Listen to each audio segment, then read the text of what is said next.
Hi ladies, Deb Meckley here, Trust Your Vision Coaching.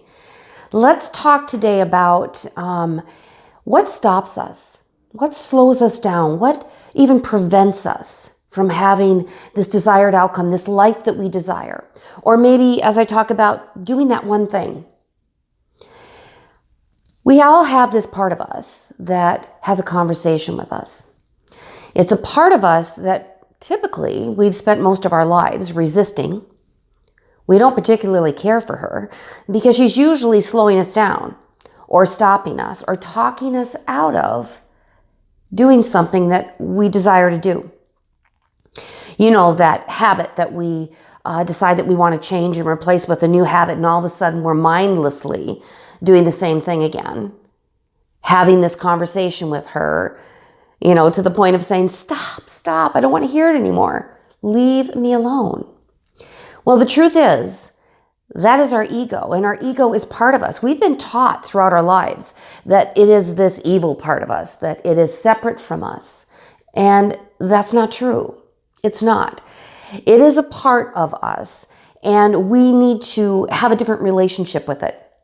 What would that be like? What if you had a different relationship where you actually named her? I call her because we're friends, actually. I've named my critter brain, or my ego, Eunice. And Eunice has been along for my ride for many, many years. When I don't feel comfortable, or when I feel that something isn't going my way, then I realize that she is actually moving me toward feeling something better. Does that make sense? So I thank her. I say, okay, it's not that. It's this over here. This critter brain is a part of us, and if we resist it, she pushes back harder. That which you resist persists. So to have a relationship with her, to actually invite her in, calms her down. The truth is that this part of our brain has a job to do, and the job that it has to do is to protect us. We don't realize that is why we get angry when she slows us down. Do you ever want to go do that thing and all of a sudden you're hearing this self-talk that says, hey, you're not good enough to do that, or you're too old to do that, you don't have enough money, or you're not enough. There's just not enough of who you need to be to go do that thing.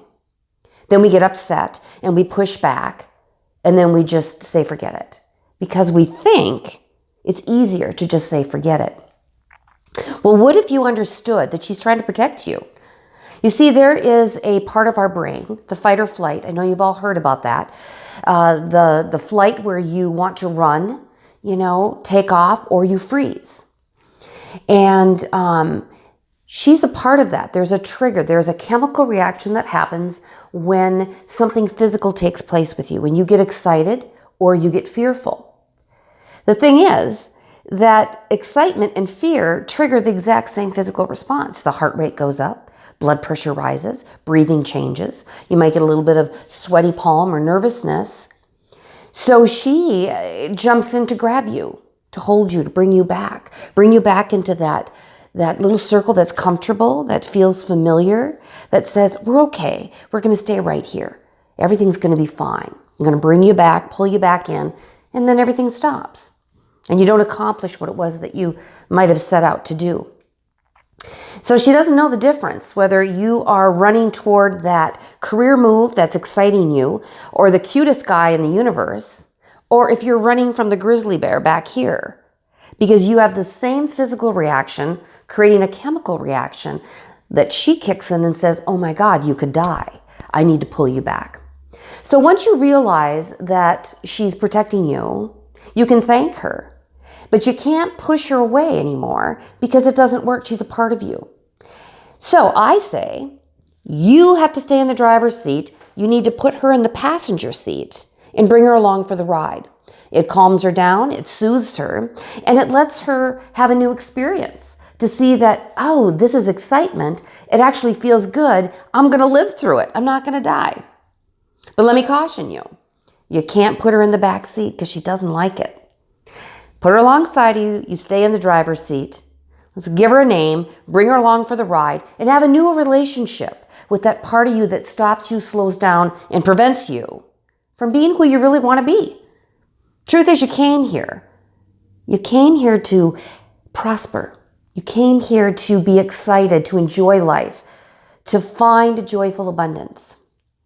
So in order to do that, you need to get clear on what that is and how you're going to do it.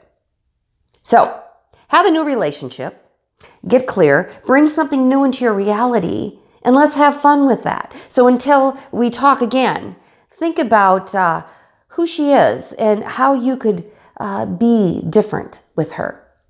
Behavior change. Be well. Talk soon.